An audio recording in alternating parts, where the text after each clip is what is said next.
And there was a point there we couldn't eat, we couldn't sleep. It was keeping us up at night, and we were just kicking ourselves, thinking, how did we get into this?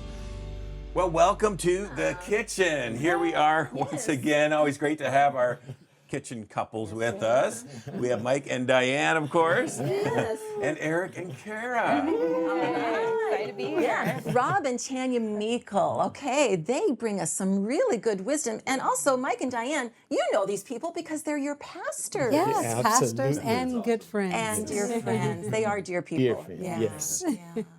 So what did you think? Like, you get their wisdom all the time at church, but this is really good, navigating stress in marriage and how to bring some relief of that. Absolutely, absolutely. What got me, what touched me was the rest and renewal that we need in a marriage.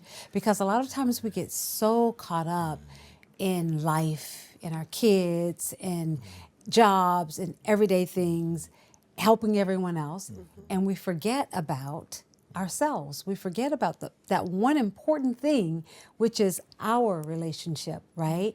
And a lot of people think that you have to go away and take a vacation and just to have that rest and renewal, but no, it's the little things that brings that rest and renewal. Something as simple as having a date night and just going to dinner, going for a walk, just spending time in the Word together. Like, that's rest and renewal. So we have to be very careful to make sure that we're mindful of doing those things and reminding each other, because sometimes I have to nudge him on the shoulder and I have to tell him, listen, we need a minute. We need to step back for a minute so that we can have some time, because we are better together, as we like to say. So good. Yeah. Now, I have to say to our young couple at the table that I failed. I failed. Like when we had the younger kids, right? I had the goals. We write them all down at the beginning of the year. I scheduled the whole calendar, and I put in family time first, right? So we wrote in family time in the calendar, and I got lazy.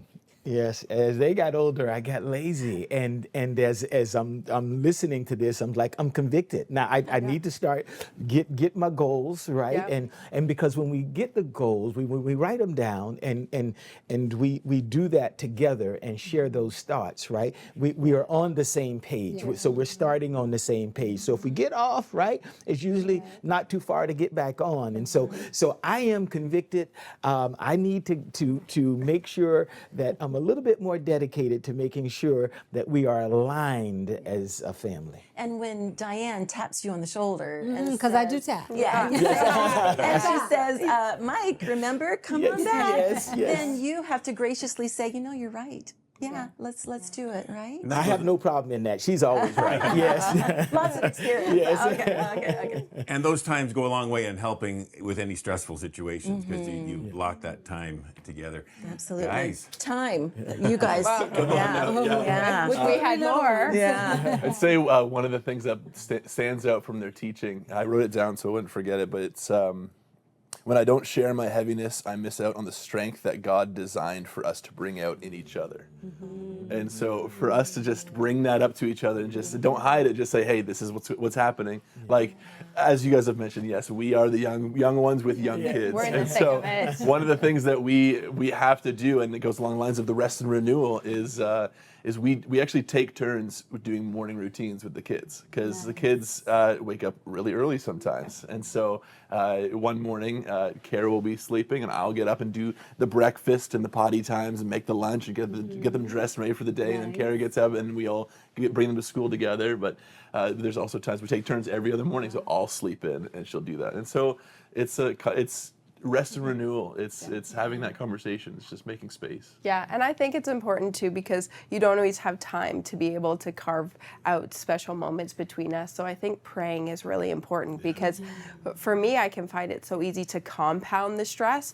If we're already in a stressful moment, it's so easy to add to it. When you have kids screaming at you, and you have bills coming in, and people are coming over, and you're feeling stretched in a lot of different ways, it's so easy to focus on the stress stress, but taking a step back and praying, because there was a funny video. It was about parents at an airport, and they looked at each other and they said, "We are on the same team.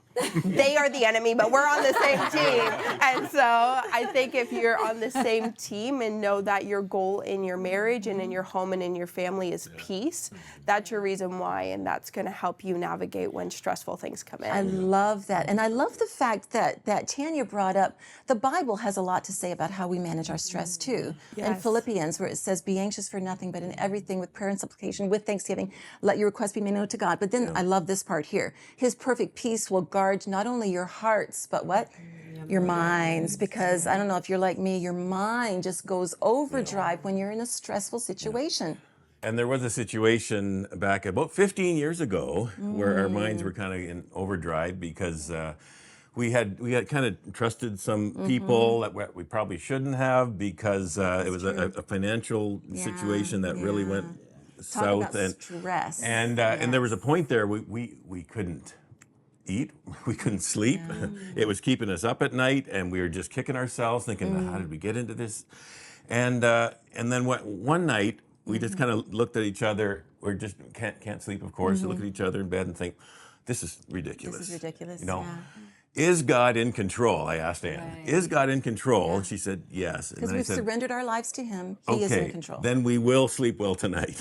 Sometimes you just got to realize, okay, God is ultimately in control. Our lives are in His hands. Those are some pretty good hands and secure hands. And just Absolutely. trust Him and get back that to kind of. center. Just get back to, as a couple, get back to center, that God is helping you. He is your source of strength, and He will knit you together. You're on the same team. You need each other. And as you do, you will overcome this stress. And like in they your lives. said, it's important for us to just rely on God's strength and wisdom. Exactly. So those that are listening, just remember, rely on God's strength and His wisdom. And I think that's a good note to end it on. That's perfect. Well, thanks, guys. Thanks, guys. Stay with us. More Better Us coming up.